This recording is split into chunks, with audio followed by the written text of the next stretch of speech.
on commence en division 3 nationale avec l'UR Namur qui recevait la Calamine samedi soir. L'occasion pour El Kadri de retrouver ses anciennes couleurs. La Calamine est 8e au classement. Namur court après sa 4e victoire. C'est Grégory Pierrard au commentaire. Namur court après sa 4e victoire depuis quelques semaines déjà. Meilleure manière d'y parvenir, prendre directement son adversaire à la gorge. Première alerte dès la 5e signée Clayton. À la 10e, El Kadri prend la mesure de son opposant direct. Son centre-tir est repoussé par Dom. Dominique Marion traîne par là et déflore la marque. Un Dominique Marion que Claudie Verlaine voulait laisser au repos. Le joueur voulait s'aligner, bien lui en a pris.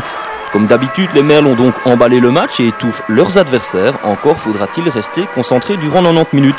Mais les Namurois auront le bon goût de ne pas relâcher l'étreinte. Au quart d'heure, un beau mouvement Marion El Kadri profite à ce dernier, qui s'infiltre dans l'arrière-garde adverse. Son envoi est trop croisé. Ensuite, c'est au tour de Bourtambourg de semer la pagaille sur le flanc gauche. Son centre est repoussé tant bien que mal par la défense frontalière, mais Asni s'en mêle les pinceaux et ne peut décocher son envoi.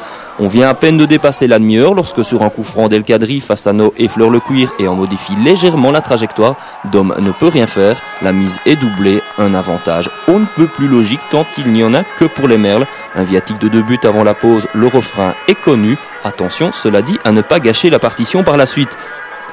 Mais peu avant la rentrée au vestiaire, le CL s'éclaircit encore un peu plus. Negrin va sécher Bourtambourg et écope par la même occasion d'un deuxième carton jaune. Un carton jaune, somme toute assez sévère, mais quoi qu'il en soit, la Calamine devra poursuivre à 10. Les contestations ne changeront rien.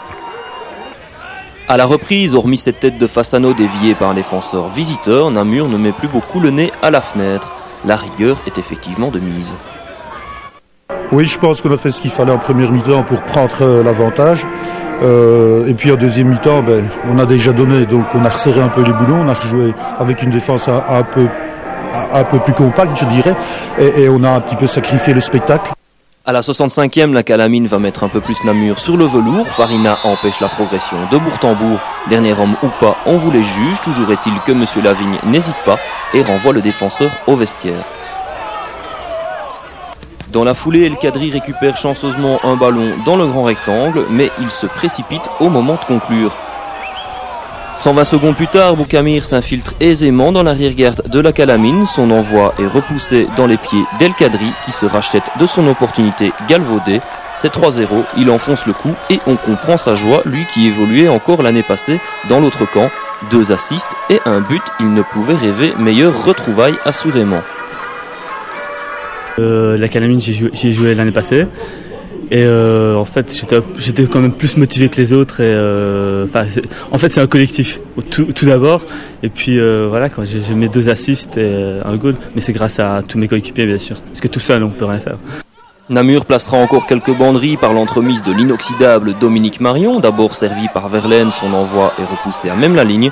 Puis ensuite à la réception d'un coup franc, son envoi sera trop cadré. C'est 3-0, le score ne bougera plus. Net et sans bavure, des Namurois que l'on aimerait voir plus souvent, aussi concentrés sur leur sujet.